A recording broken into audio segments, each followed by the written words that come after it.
I think I'm live. Good. Oh, there the dogs go. Good morning, everyone. It's Robin Shea here. This is day 9 of the 28-day experience with Before the Fork. Where's my camera? There you are. With Before the Fork, and I'm finally back at home, getting everything ready to head back out of town again. So it's kind of a chaotic time here, but I wanted to pop on this morning and just go over with y'all some points that I think are super important to this day of transformation.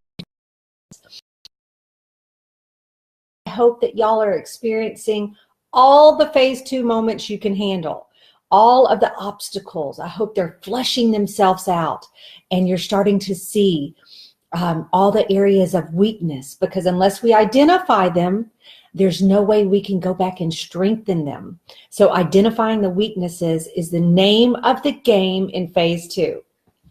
So I have 2 points that I want to cover with you today. And going straight out of the book, what I talk about in the book on day 9, page 185, is basically when your life begins to take shape, which is what's going to happen when we're into phase 3. When your life starts to take shape, you're going to get a response from the people around you. And they're going to go through 3 different response processes. So I just want you to be prepared for them. The first is going to be, they may not be able to pinpoint what has changed about you, but they recognize that something is changing about you. And that will either make them feel uncomfortable, or they may be joyous. But it's going to evoke an emotion out of them. So be prepared for that. Next, they will start to ask you questions. So they'll start to dip their toe in the water to see what the temperature is. What are you doing? How long have you been doing it? What program are you on? They'll start to noodle around and do a little bit of investigating to see where you are in the process, and would that process, good morning, Deborah, would that process be right for them? Okay, so one, they're going to recognize, they're going to look at you kind of skeptically and, what's going on with her, him? What's, something's different, can't quite pinpoint it. Then they're going to start around. And the third thing that they're going to do is they're going to ask for your guidance. And this is when we know that our support system, that circle is starting to close, okay? Recognize that. Look for that in the people around you. At this point in your transformation, you're probably only getting the skepticism. So you're probably only getting the eyes looking at you saying, okay, it's been 9 days. I'm kind of over you restructuring yourself. I'm not very comfortable with this. I want my old mom back. I want my old wife back. I want my old husband back, my old friend back, daughter back, sister back, whatever it is. You're changing is typically going to make you pretty uncomfortable. Remember, don't fight against that. Bless them where they are and kind of retreat a little bit into yourself to cling to your ideas. Don't let them rattle the legs underneath you. Don't let them shake you. Retreat a little bit if you need to retreat. Cling to the ideas. Cling to the vision that you've created in your mind. Know that what they're experiencing is normal for them. Okay? It's very normal for them. And good morning. Let's see, Lindsay writes, and Lindsay is very seasoned in the 4 phases. So I love that someone seasoned in Before the Fork is adding their 2 cents here. It's so welcomed. And Lindsay, she says, the phase of skepticism can be difficult, but empowering once you overcome it. And that's Lindsay right there.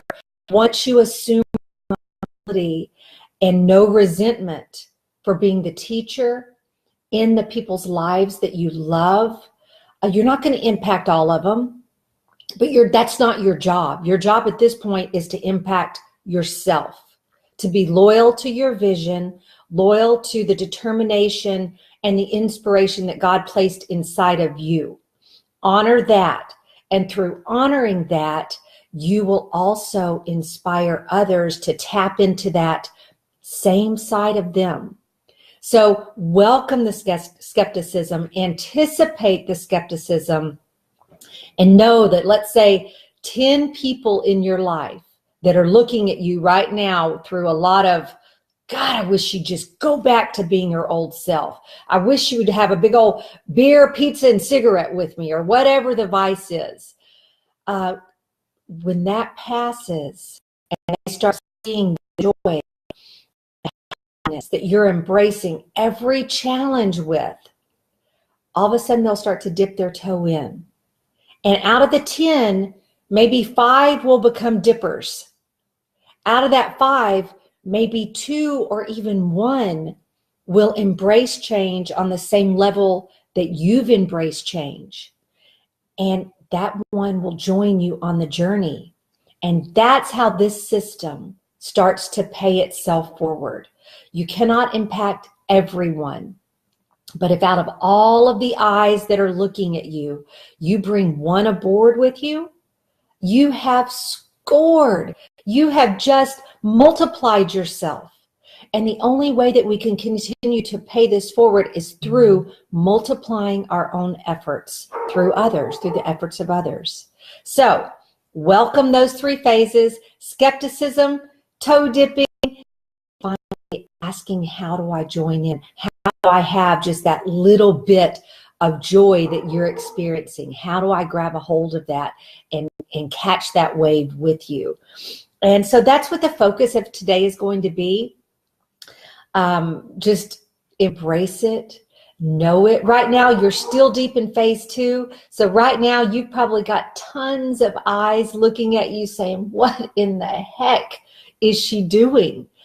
He doing? I don't want to limit this to just women, because it's any change. It's not, it doesn't choose a gender. Change is change, and it's universal. We all have areas of our life that we want to improve. I want to read to everyone what Deborah has written. Had a family member tell me, you don't need to lose weight, just tone it up. I stated I was working on the inside, and the rest is the cherry on top. Amen. That's a truth written in stone, because it radiates and it shines on the outside. The body is a never-ending, never-changing vessel. Oh my goodness, those dogs, I'm so sorry. They're out there telling me that they've been away from me long enough. They want to come in the house. Our bodies, and this is something that I had to realize, because as you know, in my journey, I had a little bit of a fixation, and I went through some struggle with my physical body and the appearance. And when I realized that the body is an ever-changing vessel, that if you just cling to one idea of what your body is supposed to look like, you're missing out on the joy of transformation. Transformation is about embracing every little dimple in your butt, every little, lessening of the skin, loosening of the skin. That's just part of it. But when we have a healthy vessel to experience life with, all of that can change, and we may not embrace 50%. We may shudder a little bit sometimes, but guess what? It's serving us. And it's God's vessel. And with those little dents and bruises and a little bit of that sagging, we know that we've experienced life and that we've come out on the other side, and we're paying it forward. And it's just all so joyous and so beautiful. And I want to read what Marjorie has written here. Good morning. I knew if I walked to check the garden, you'd come on. Of course, you leave the computer and bam, there I show up. That's just what Murphy's Law, I guess. So Marjorie, glad to have you back this morning. So I love you all. That's my message today. Look for those 3 identifiers in the people around you.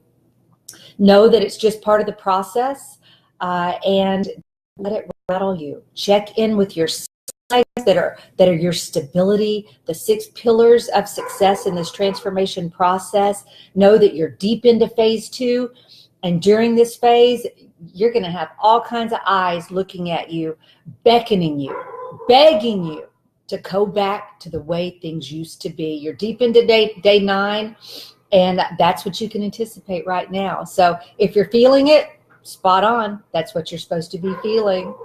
So love you all. Have a very blessed day. Back at home, going to be a very packed day, but I will be back on with you tonight. Tonight, I have a pretty deep message for you, but I think it's a message that is very, very timely. So I can't wait to share it, and I will see y'all back here this afternoon. Have a wonderful day. Keep growing, keep learning, live fully, love openly, and we will see you back tonight. Take care. Bye.